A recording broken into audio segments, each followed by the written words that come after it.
Hello everyone, welcome to our channel. This is Srishti Agarwal. तो यहाँ पर हम पार्ट 3 में देखने जा रहे हैं एक बार फिर से। वर्ण हमने स्टार्ट किया था, हमारी जो हिंदी व्याकरण की सीरीज हमने स्टार्ट की है उसमें सबसे पहले हमें वर्ण को समझना बहुत ज़रूरी है ताकि आपके जो आगे के कंसेप्ट है वो अच्छे से क्लियर हो जाएं। तो वर्णों में आगे बढ़ते हुए हम यहाँ पर देखेंगे अंतःस्थ व्यंजन, जिसमें हमने देख लिया था इसकी परिभाषा, यानी कि इसकी शाब्दिक अर्थ को भी समझ लिया था और परिभाषा भी देख ली थी। तो चलिए एक बार फिर से रिपीट कर लेते हैं।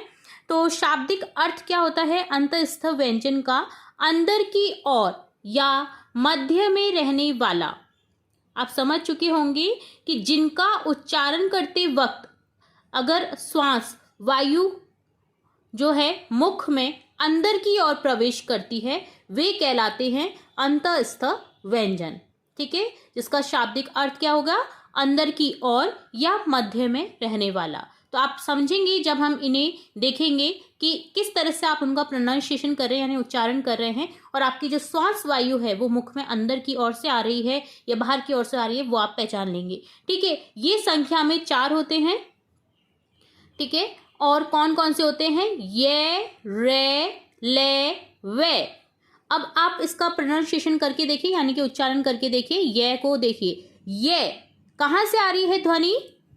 अंदर की ओर से। ठीक है, रे मध्य में से, ले मध्य में से, वे।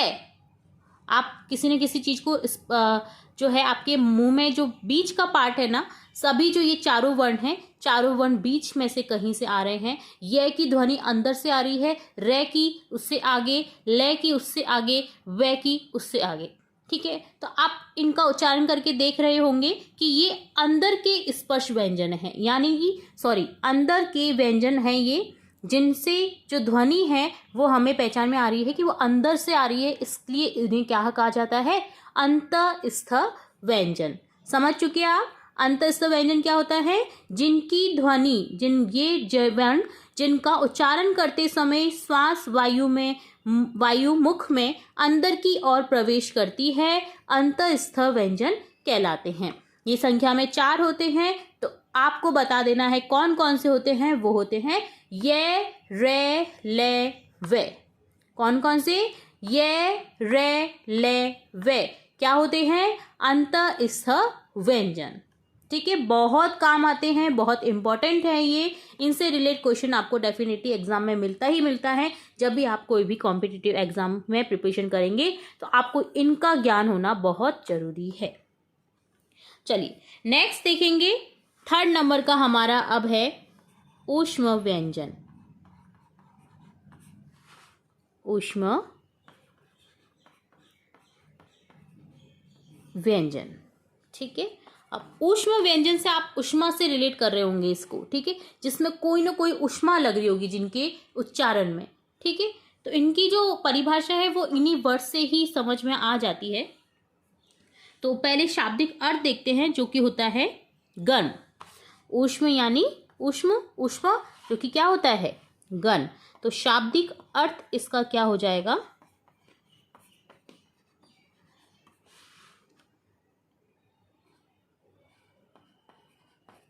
गर्म। ठीक है, चलिए परिभाषा देखेंगे। वे वर्ण जिनका उच्चारण करते समय श्वास वायु मुख से वाष्प के रूप में बाहर निकलती है ऊष्म व्यंजन कहलाते हैं। तो क्या लिखेंगे हम? वे वर्ण जिनका उच्चारण करते समय श्वास वायु मुख से वाष्प के रूप में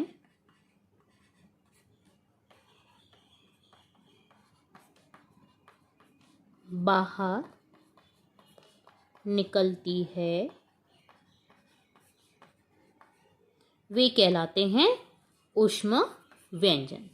ठीक है, समझ गए? वे वर्ण जिनका उच्चारण करते समय श्वास वायु मुख से वाष्प के रूप में बाहर निकलती हैं वे कहलाते हैं ऊष्म व्यंजन। ये भी संख्या में 4 होते हैं। और कौन कौन से होते हैं? श, शे,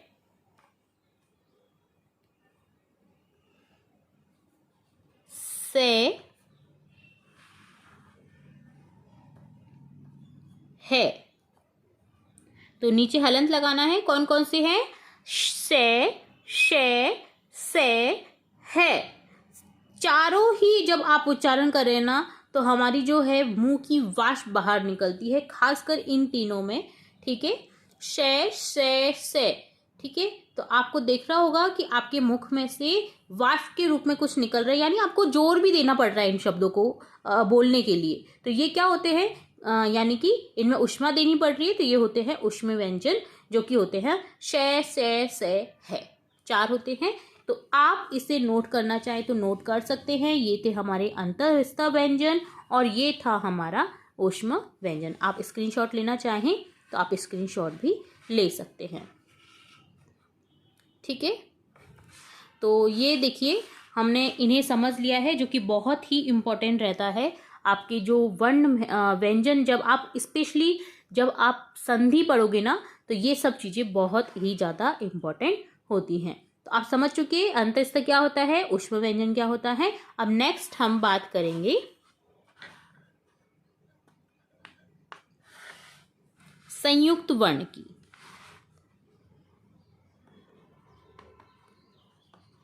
संयुक्त वर्ण, ठीक है। तो देखिए संयुक्त वर्ण दो व्यंजनों के मेल से बने वर्ण क्या कहलाते हैं? संयुक्त वर्ण कहलाते हैं। संयुक्त से आप समझ रहे होंगे, संयुक्त यानी एक ने वर्ण जुड़ा हुआ है आपस में। तो परिभाषा क्या हो जाएगी? दो व्यंजनों के मेल से बने वर्ण संयुक्त वर्ण कहलाते हैं।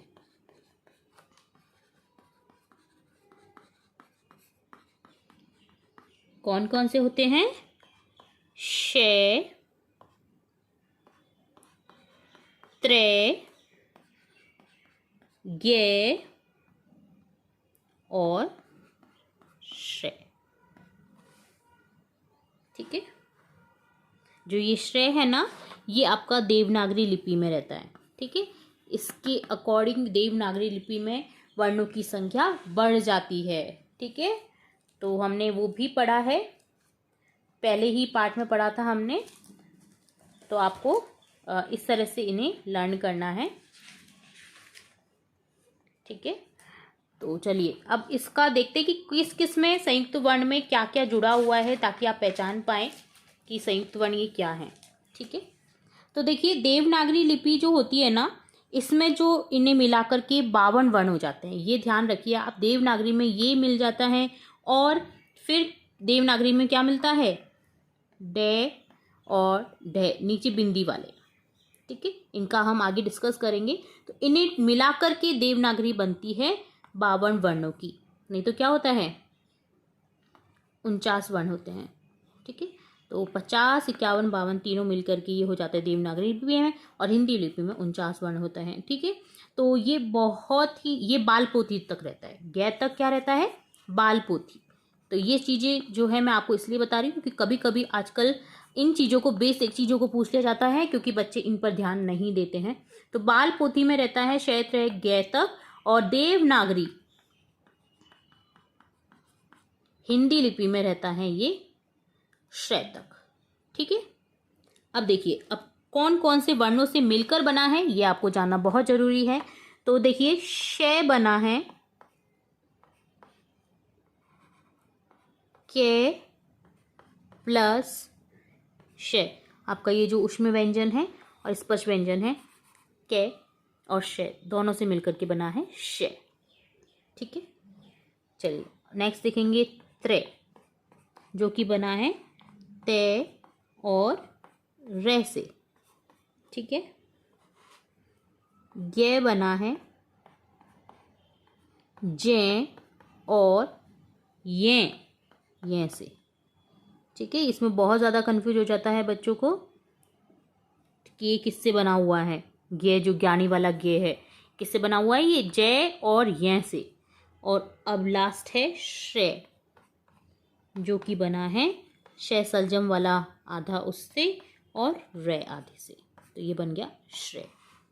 ठीक है, चलिए शब्दकोश की बात करें। जब आप डिक्शनरी देखते हैं तो शब्दकोश में ये कहाँ पर मिलेंगे आपको, तो ये मिलेंगे देखिए के और खे के बीच में मिलेगा ये कौन सा, शय, क्योंकि ये जो कै है ना, कै के मिलन से बना है, तो कै के बाद में क्या आ जाएगा, शय आ जाएगा शब्दकोश के अकॉर्डिंग। तो ये आपको क्वेश्चन पूछा जा सकता है कि शब्दकोश के अकॉर्डिंग छः किन किन के बीच में आपको दिखेगा, तो आप आंसर क्लिक कर देंगे कै और खे के बीच। ठीक है, ये मिलेगा तय और थे के बीच। ठीक है, और गे मिलेगा आपको जय और झ के बीच, और श्रेय मिलेगा शय और शय है ना, तो इसके बीच में ये मिलेगा। तो ये बहुत इंपॉर्टेंट पार्ट है शब्दकोश में, आपको इस तरह से ये मिलेंगे चारों वर्ड। ठीक है, अब इनका यूज़ देखेंगे कहाँ कहाँ पर यूज़ होता है। तो सबसे पहले मैं आपको बता दूँ, पटवारी और फर्स्ट ग्रेड में इनका क्वेश्चन आया था, जिनमें बच्चों ने काफ़ी गलतियाँ कर दी थी। तो मैं आपको एग्जाम्पल बताती हूँ। संधि विच्छेद व संधि का नाम पूछ लिया था, इन्हीं वर्णों से मिलकर के बना होता है। जो भी अगर आपको संधि में अगर इन्हें कनेक्ट करना हो ना, तो संधि में ये अलग अलग होते हैं, बच्चे इनमें कंफ्यूज हो जाते हैं कि ये तो पूरा का पूरा एक वर्ण है अपने आप में, इससे क्या तोड़ सकते हैं, बट ये टूटता है के और शय में। ये ध्यान रखने वाली बात है। अब एग्जाम्पल से समझते हैं, जो कि बहुत ही ज़्यादा इंपॉर्टेंट एग्जाम्पल होगा आपके लिए। वृक्ष। अब देखिए क्वेश्चन क्या आ गया था, संधि विच्छेद व संधि का नाम बताइए। अब वृक्ष, लोग सोच रहे थे कि वृक्ष तो अपने आप में शब्द है, इसमें क्या संधि हो सकती है, बट नहीं, पटवारी में ये क्वेश्चन आया था संधि और संधि का नाम। ठीक है, तो संधि कौन सी है, व्यंजन संधि है, जिसमें ये हो जाता है अलग वृक्ष प्लस शय में। ठीक है, वृक्ष और शय से मिलकर के बना है, जो कि है व्यंजन संधि का एग्जाम्पल, जिसमें बच्चे बहुत ज़्यादा कंफ्यूज हो गए थे। और अगर एक क्वेश्चन आपका गलत हो गया तो आप समझ लीजिए, आप जो अपनी एग्ज़ाम जिसमें प्रिपरेशन कर रहे हैं ना, आप उसमें काफ़ी बच्चों से पीछे रह जाएंगे अगर आपने एक क्वेश्चन अपना गलत अटेम्प्ट कर दिया तो। और फर्स्ट ग्रेड में आया हुआ है ये क्वेश्चन, देखिए कौन से में आया हुआ है, ये आया है यज्ञ। यज्ञ का संधि विच्छेद करिए और संधि का नाम बताइए। ऑब्वियसली यज्ञ कौन सा है, व्यंजन संधि का एग्जाम्पल है, जिससे अलग करने पर ये हो जाएगा येज, जय में हलंत लगाना है, ठीक है, और ये, क्योंकि जो ज्ञ है ना वो इन दोनों से मिलकर बना है, तो इसलिए ये संधि में एग्जाम्पल बनता है। और बहुत ज़्यादा है, आजकल नॉर्मल वर्ड्स नहीं पूछे जाते हैं, क्योंकि कंपटीशन लेवल बहुत हाई हो चुका है, बच्चे बहुत अच्छे से प्रिपेयर कर रहे हैं अपने आप को। तो आपको इन चीज़ों की प्रिपरेशन करनी चाहिए कि कौन से में बहुत ज़्यादा अंदर जाने की, डीपली आपको स्टडी करनी होगी, ताकि आपके जो मार्क्स हैं वो कट नहीं हो। तो उम्मीद है आपको ये वर्ड बहुत अच्छे लगे होंगे और आपके लिए न्यू वर्ड्स भी होंगे। आपने अभी तक तो शायद संधि के एग्जाम्पल इस तरह के तो नहीं देखे होंगे, आई होप सो, बट देखे भी होंगे तो फिर से आपको आज थोड़ा सा नॉलेज मिल गया होगा कि इस तरह के वर्ड भी पूछे जा सकते हैं संधि विच्छेद में। तो इन चारों ही वर्णों को आपको ध्यान रखना होगा कि किन किन से मिलकर के बने हैं। अगर आपको कोई संधि विच्छेद का एग्जाम्पल मिल जाए तो आपको इन्हें भी तोड़ना होगा। शय, त्रय, ज्ञ, श्रेय, ये हैं संयुक्त वर्ण, जिन्हें आपस में तोड़ा जा सकता है और जिनसे संधि भी बन सकती है। संधि का नाम हो जाएगा व्यंजन, क्योंकि ये व्यंजन की बात कर रहे हैं हम, तो यहाँ पर ये चीज आपको ध्यान रखने वाली बन जाती है। ठीक है, चलिए, तो ये हो गया आपका संयुक्त वर्ण से रिलेट। एग्जाम्पल संयुक्त वर्ण के देखिए, आप देख सकते हैं संयम, ठीक है, संसार, तो ये सभी इनमें क्या है, संयुक्त वर्ण आ रहे हैं। ठीक है,